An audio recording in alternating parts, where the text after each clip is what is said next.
রাহমাতুল্লাহ। ওয়ালাইকুম আসসালাম রাহমাতুল্লাহ। কেমন আছেন? আলহামদুলিল্লাহ। দেশের বাড়ি কোথায়? স্যার যশোর। যশোর। বিবাহিত জীবন কত বছরের? স্যার 5 বছর। বাচ্চা কাচ্চা? 2টা।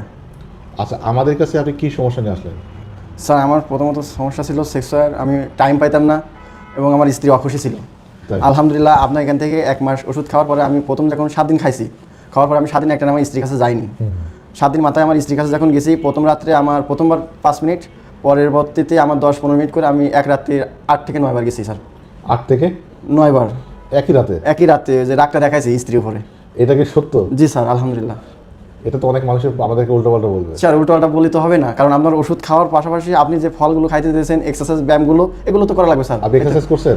জি স্যার। ফলগুলো খাইছেন? জি স্যার। অনেকে এটা খায় না, এক্সারসাইজও করে না। স্যার এই জন্য ওদের কাজ হয় না স্যার, কিন্তু একটা শরীরের কন্ডিশন লাগবে যে একটা ওষুধ খাইতে গেলে তার তো একটা শক্তির প্রয়োজন। এই শক্তিটা তো ওষুধের সাথে একটা ভিটামিন, যেমন ভাত না খালি পেটে বল থাকে না, ঠিক ওষুধের এরকম কিছু ফলমূল আছে। আচ্ছা, এই যে 8 থেকে 9 বার, এটা তো আসলে অনেক বেশি হয়ে গেল না? স্যার 8 থেকে 9 বার বেশি হলো আমার কাছে বেশি মনে হয়নি স্যার, কষ্ট মনে হয় এটা না। তো রেকর্ড হয়ে গেল। মানে আমার এত রোগী, আমার মনে হয় না যে 8 থেকে 9 বার কোনো রোগী রেকর্ড করছে।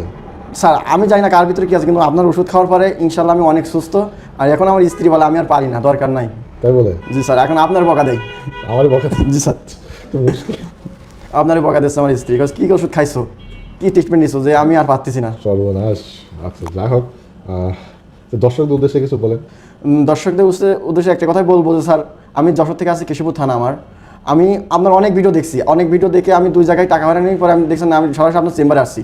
তো দর্শকের একটা কথা এই যে নিয়মিত ওষুধ খেতে হবে, স্যারের কথা মতন চলতে হবে, বইটা পড়তে হবে, ওষুধ ফলমূল সবগুলো টাইম মতন খেতে হবে ইনশাল্লাহ। এতে রোগী পুরো সুস্থ হবে আমার মতন। হ্যাঁ, ঠিক আছে প্রিয় দর্শক শ্রোতা, আমি এখানে কথাগুলো এক্সপ্লেন করে ব্যাখ্যা করে দিচ্ছি, কারণ আপনাদের ভুল বোঝাবুঝি যাতে সৃষ্টি না হয়।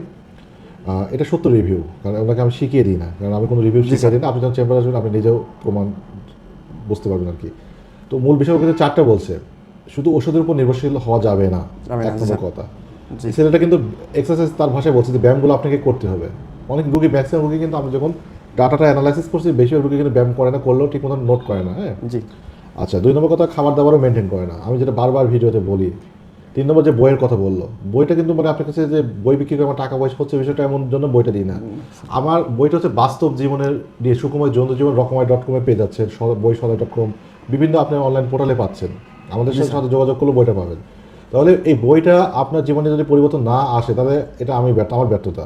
বইটা আমি একদম বাস্তব জীবনে রোগীদের জীবনে ঘটে যাওয়া ঘটনাটাই লিখেছি, গতানুগতিক ধারার বই না। বাস্তব ঘটনা তুলে ধরা হতে। হ্যাঁ।